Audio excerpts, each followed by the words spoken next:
அல்லாஹுவின் மகத்தான பேரருளால் உன்னதமான நம்முடைய திக்ர் மஜ்லிஸ்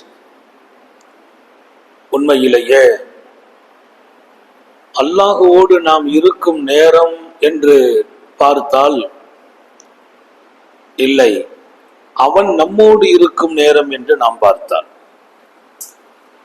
அல்லாஹ்வோடு நாம் இருக்கிற நேரம், அவன் நம்மோடு இருக்கிற நேரம், நாம் அவனை நினைத்து பார்க்கிற நேரம், அவன் நம்மை நினைத்து பார்க்கிற நேரம். சர்க்கார் ஆலம் ஸல்லல்லாஹு அலைஹி வஸல்லம் சொன்ன ஒரு செய்தி ரொம்ப முக்கியமானது. உன்னுடைய வாழ்க்கையில நீ செழிப்பாக இருக்கிற போது, குளிர்ச்சியாக மங்களமாக மகிழ்ச்சியாக இருக்கிற போது நீ அல்லாஹ்வை மறக்காமல் நினைவு கூறுவாயாக. பல பேர் மறக்கிற நேரம் அது. ரொம்ப மகிழ்ச்சியா செழிப்பா இருக்கிற போது அவன் நினைவு வராது. ஒரு வகையான மிதப்பு இருக்கும், அதிலேயே ஒரு ஈடுபாடு. அவனை நீ மகிழ்ச்சியாக திருப்தியாக இன்னொரு பக்கம் செழிப்பாக இருக்கிற போது நினைவு கூறு. ஏன் தெரியுமா? நீ ஒரு நாள் கஷ்டப்படுவாய், சிரமப்படுவாய், சங்கடமான வாழ்க்கை வரும். அப்போது அல்லாஹ் உன்னை நினைத்து பார்ப்பான் என்றார். நான் கஷ்டப்படும் போது அவன் உதவி தேவைப்படும், அவன் நினைச்சாதான் தீர்வு. உன் கஷ்டத்தில் அவன் உன்னை நினைக்க வேண்டுமா? நீ நல்லா இருக்கும் போது அவனை நினைத்து பார் என்கிறார்கள். நினைத்து பார்ப்பதில் பல பொருள் இருக்குது. அல்லாஹுவ திக்ரு செய்யுங்கள் என்று திருக்குர்ஆன் சொல்லுது. திக்ருங்கிறது சூஃபிகளிடத்துல 4 வகை இருக்கு. திக்ருங்கிறது 4 வகையான திக்ரு. முதல் விஷயத்தை நான் பதிவு செய்து விடுகிறேன். இந்த 4 விட்டுட்டு இன்னொரு விஷயம் இருக்குது. திக்ருன்னா அல்லாஹ்னு சொல்றதுன்னு ஒண்ணு இருக்குது, நம்ம சொல்றது அல்லாஹ் அல்லாஹ்னு. இன்னொன்னு சொல்றது இல்லை, அவன் நினைவிலேயே இருப்பது என்று ஒன்று இருக்கிறது. திக்ர் என்ற வார்த்தைக்கு நினைத்தல் என்று பொருள். அவன் நினைவிலேயே இருக்கிறது. நான் அல்லாஹ்னு சொல்றதை விடவும் சிறப்பு அவன் நினைவில் இருக்கிறது. நிறைய பேர் அல்லாஹ்னு சொல்வாங்க, ஆனா நினைவு எங்கோ இருக்கும். அல்லாஹ்னு சொல்வாங்க, எழுந்திருக்கும் போது அல்லாஹ், உட்காரும் போது அல்லாஹ், படுக்கிற போது அல்லாஹ். நாங்க முராக்கபா முஷாஹதாவை கொடுக்கிறோம், திக்ரை கொடுக்கிறோம். 4000 தடவை அல்லாஹ்னு ஓதுண்டு, 4000 தடவை அல்லாஹ்னு சொல்வாரு. 4000 தடவை அவர் சொல்ற போது அல்லாஹ்வுடைய நினைவில்லாமலேயே சொல்லிட்டு இருப்பார். அல்லாஹ் அல்லாஹ் அல்லாஹ் அல்லாஹ் அல்லாஹ் அல்லாஹ். மனசு எங்கெல்லாமோ போயிட்டு இருக்கும். இதை விடவும் சிறப்பு ஒன்று இருக்குமா? அல்லாண்டு உச்சரிக்க கூட நீ இல்லாட்டாலும் பரவாயில்லை, அவன் நினைவிலேயே நீ இருப்பது. அல்லாஹ் சொன்ன வார்த்தை, என் நினைவு உனக்கு வறுமையானால் உன்னை நான் நினைக்கிறேன் என்றான் அல்லாஹ். நான் அவனை நினைக்கிற போது என் ரப்பு என்னை நினைக்கிறான். அவன் என்னை நினைச்சு பார்த்துட்டான்னு சொன்னா இனி எனக்கு எதுவுமே தேவையில்லை. யாரு என்ன நினைச்சாலும் யாரு என்ன மறந்தாலும் கவலையே இல்லை. பதுக்குரூனி அது குறுக்கும், என்னை நீ நினைத்து பார், நான் உன்னை நினைவில் வைப்பேன் என்கிறான். என் ரப்புக்கு மறக்கிறதே இல்லை, அவனுக்கு மறதியே கிடையாது. ஆனா நான் உன்னை நினைவில் வைப்பேன் என்று சொன்ன அந்த வார்த்தை, உன் நினைவுக்குள்ளே நான் இருக்கிற போது என்னுடைய நினைவை விட்டும் நீ தூரமாக மாட்டாய். என்ன பொருள் தெரியுமா? நீ எப்படிப்பட்ட நிலைக்கு போனாலும் அங்கே நான் உன்னை கண்காணித்துக் கொண்டிருப்பேன். நீ எத்தகைய துன்பத்தில் இறங்கினாலும் அங்கே நான் உன்னுடனேயே இருப்பேன். துன்பங்கிறது கண்ணுக்கு குளிர்ச்சியானவர்கள் பக்கத்தில் இருக்கிற போது துன்பமே தெரியாது. கண்ணுக்கு குளிர்ச்சியானவர்கள் பக்கத்தில் இருந்தால் துன்பமும் தெரியாது. துன்பம் எப்ப தெரியும்? எல்லாமே விரக்தி ஆகும் போதுதான் துன்பம். எனக்கு மகிழ்ச்சி ஊற்றுறவங்க என் கூட இருக்கும் போது துன்பம் காணாம போயிடும். அல்லாஹ் சொல்றான், நீ துன்பப்படும் போது உன்னை நான் நினைக்கிறேன், அப்படியானால் என் துன்பத்தில் அவன் இருக்கிற போது துன்பம் என்ன துன்பம்? துன்பம் கூட காணாமல் போகிறார். இங்கே இருக்கிற 4 வகை இருக்குது. ஒன்று நாவுல அல்லான்னு சொல்றது, இன்னொன்னு இருக்குது கல்புல அல்லான்னு சொல்றது. நாவு சும்மா இருக்கும், கல்பு அல்லான்னு சொல்லிக்கிட்டே இருக்கும்.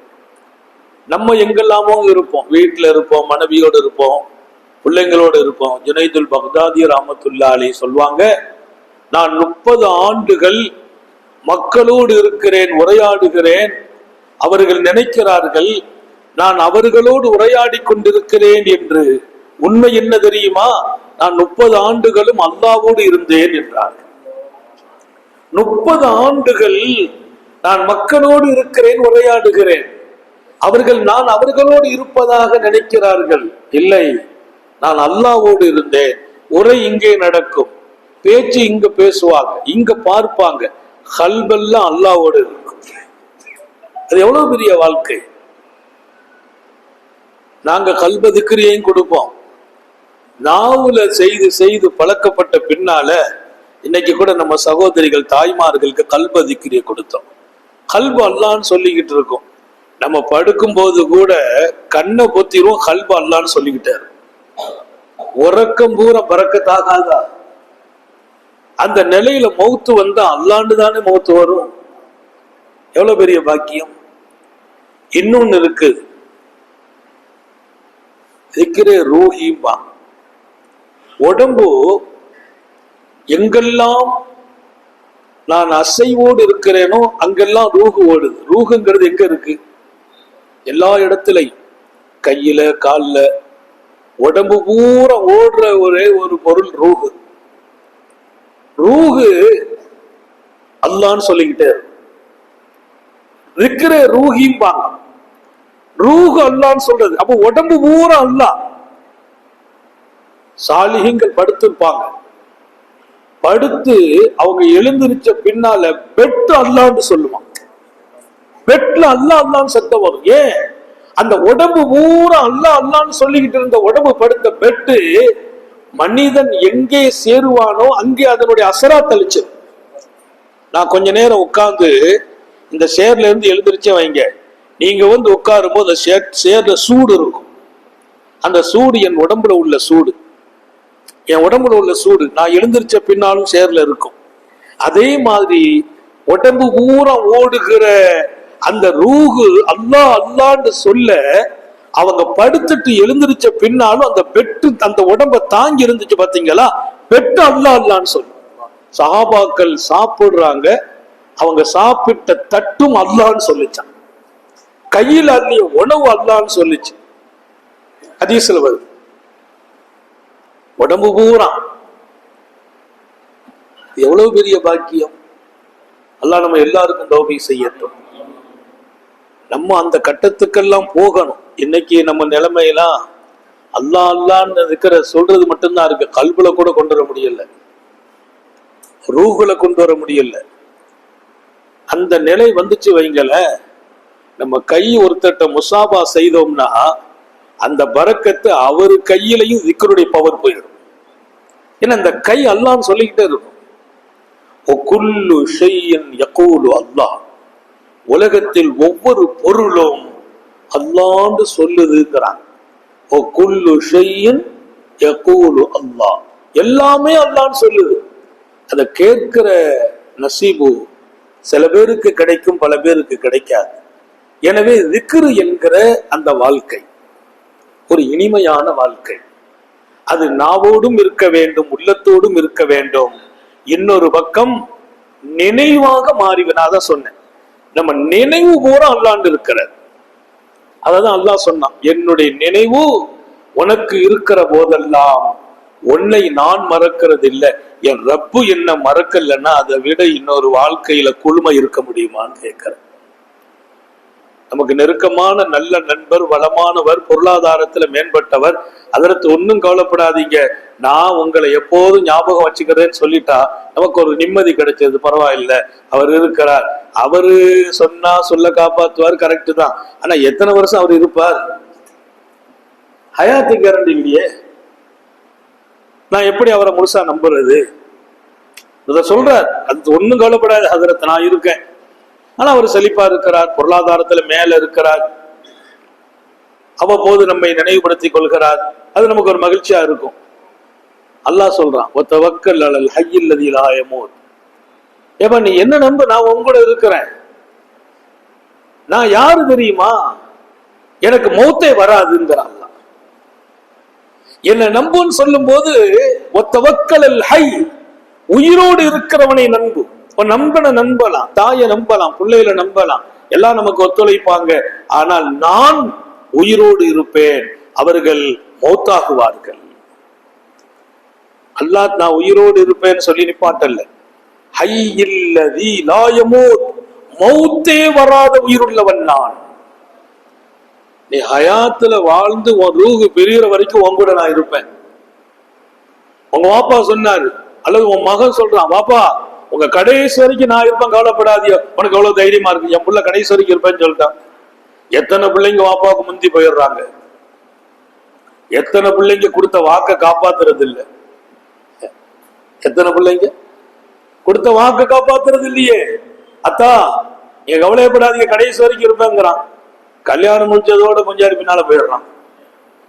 எத்தனை பேர்? நான் குறை சொல்லவில்லை, சொன்னவர்கள் எல்லாம் சொல்லி காப்பாற்ற முடியாது, இருக்கவும் முடியாது. சில பேர் இருக்க நினைப்பார்கள், வாழ்வு இல்லை. சில பேர் சொல்வார்கள், காப்பாற்ற முடிவதில்லை, சூழ்நிலை. ஆனா அல்லாஹ் சொன்னான், என்ன நம்பி எங்கட ஒப்படைச்சிருப்பா, நான் உங்க கூட இருப்பேன், எது வரைக்கும் இருப்பேன், உன் ஹயாத் வரைக்கும் இல்லை, உன்னுடைய மறுமையிலும் சொர்க்கத்திலும் நான் இருப்பேன். ஏன்? நான் மௌத்தாகாதவன். அல்லாஹ் நம்ம எல்லாருக்கும் தௌஃபீக் செய்வானா? அது போதுமா? எவ்வளவு நேரம் தெரியல. திக்ர் எத்தனை மணிக்கு? எனவே நாம் திக்ருடையவர்களாக ஆகணும். இன்னொரு பக்கம் தொடர்போடு இருக்கணும். சில பேர் பையத்துன்னா ஏதோ கண்ணை கட்டி விட்ட மாதிரி நினைப்பாங்க. அன்னைக்கு ஒருத்தர் சொன்னா, நான் பையத்தானும் ஆசையா இருக்கு, நான் இன்னும் கொஞ்சம் பக்குவான பின்னால் ஆகலான்னு நினைக்கிறேன். என்ன பக்குவம்னு எனக்கு தெரியல. ஒரு காலத்துல எங்க ஷேகுமார்கள் பாவாலா இருந்தாங்க, ஆரணி பாவாலா, உடனே பையத்து கொடுக்க மாட்டாங்க. பையத்து கொடுக்கணும்னா நிறைய கண்டிஷன். நோன்பு வைக்கணும், மாசம் 3 நாள். கடிதம் தான் எழுத அனுப்பமெல்லாம். மாசம் 3 நாள் நோன்பு வைக்கணும்பாங்க. அந்த நோன்பு வச்சுட்டு பாவா கரெக்டா வச்சுட்டு வந்திருக்கோம். அப்புறம் தாடி வைக்கணும், தாடி ஒரு புடி வைக்கணும், நிறைய கண்டிஷன் உண்டு. உடனே பையத்து கொடுக்கறது இல்லை. அன்னைக்கு தேடி போனாங்க, கிடைக்காது. இன்னைக்குள்ள காலம் 2 விஷயம் இருக்கு. ஒன்னு, அவர்களை பக்குவப்படுத்தின பின்னால பையத்தை கொடுக்கிற.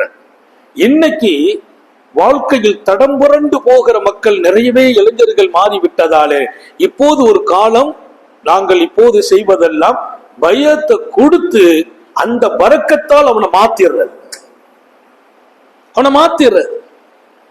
பையத்துக்கு வந்த பின்னால அந்த ஷேகுடைய தொடர்புல அவன் தாடி வச்சிடறான், பணிவு வந்துருது, விட்டு கொடுக்கிற வாழ்க்கை வந்துருது, மன்னிக்கிற தன்மை வந்துருது, அல்லாஹ்வுடைய நினைவுல இருக்கணுங்கிற நிலை வருது.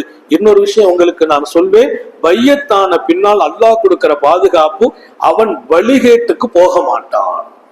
அந்த பெரியாருடைய தொடர்பு கொஞ்சம் சருகி விழுந்தாலும் அல்லாஹ் அவனை தூக்கி விட்டுருவான். ஏன்னா அந்த தொடர்பு இருக்கு பாத்தீங்களா, சாலிஹீங்களுடைய தொடர்புல அல்லாஹ் அதிகமா சருக விடுறது இல்லை. அதனால பையத்து வாங்குறதுங்கிறது பயப்பட வேண்டிய விஷயம் அல்ல, நம்மை பண்படுத்துகிற விஷயம், பக்குவமாகிற விஷயம், அல்லாஹ்வின் நினைவோடு ஹயாத்து வரைக்கும் வாழ்கிற ஒரு வாய்ப்பு, அல்லாஹ்வை மறக்காத ஒரு வாழ்க்கை.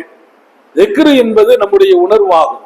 இதுக்கு பின்னால நாம மக்கள்கிட்ட போய் அல்லாஹ்வை பத்தி சொன்னா அவன் அதை ஏத்துக்கிற மனசை அல்லாஹ் அவனுக்கு கொடுத்துருவான். ஏன்?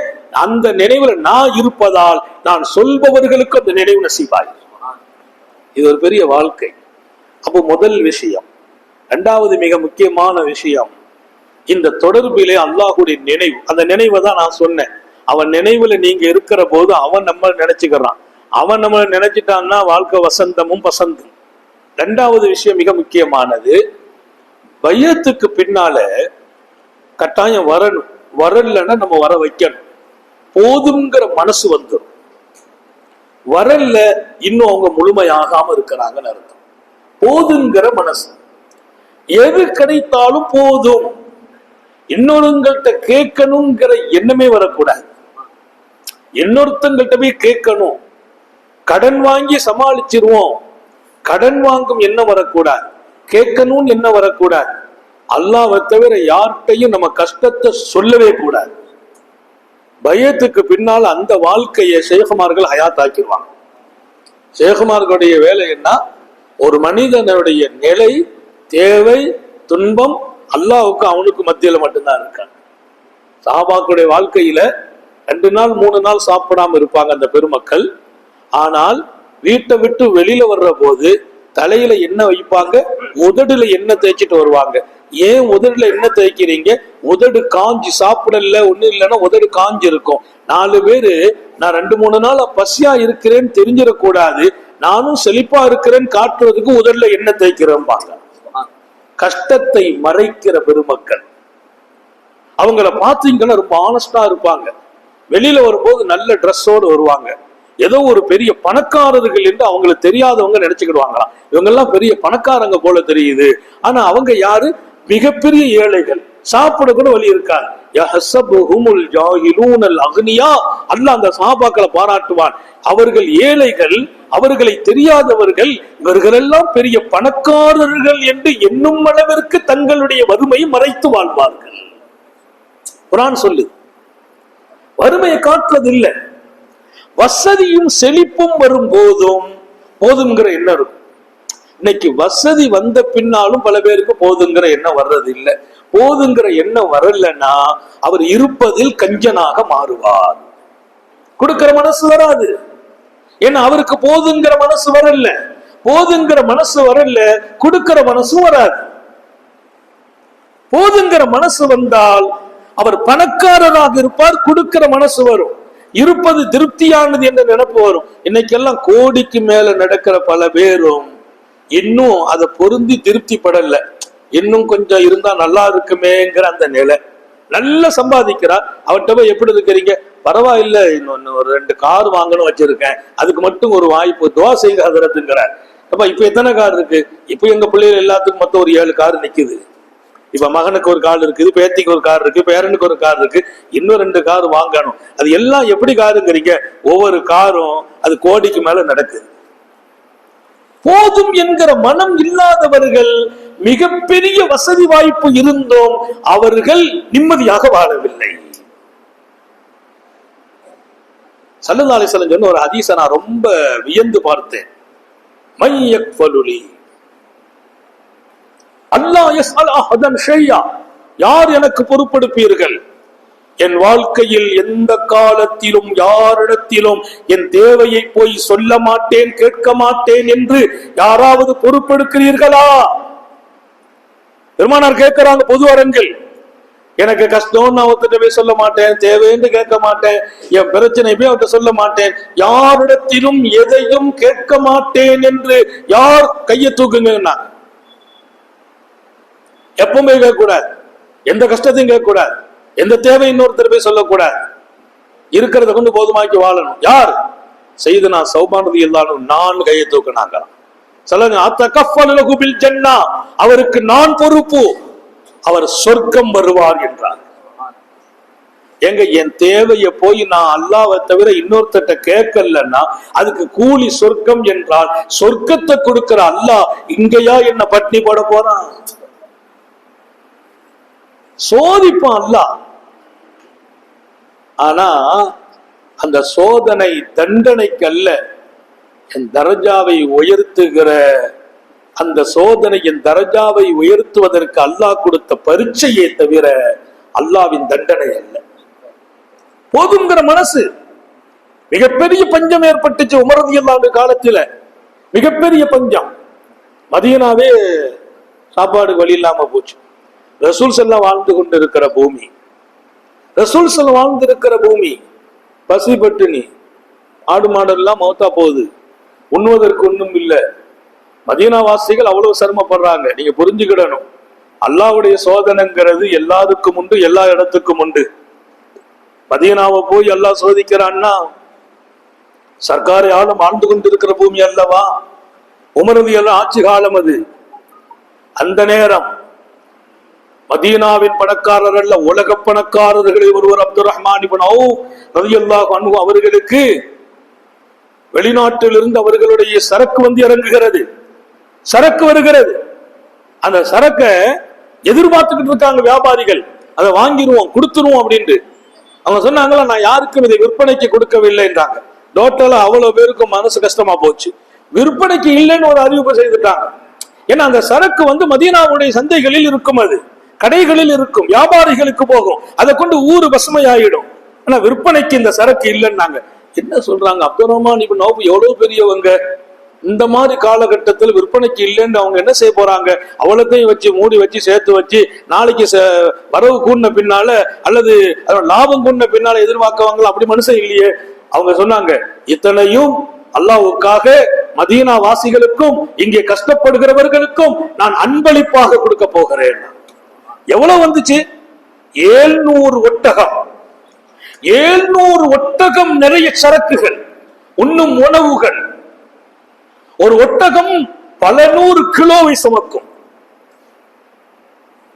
அவ்வளத்தை மதீனாவின் பஞ்சத்தையே தீர்த்து வச்சாங்க. அதான் போதும்ங்கிற மனசு. அந்த மனசு இருக்கும் போது அப்போதுதான் அல்லாஹு தஆலா அவனை யார் மனிதர்களில் புனிதர்கள் என்பதையே காட்டுகிறான். அவங்க உயர்ந்து போயிட்டாங்கல்ல.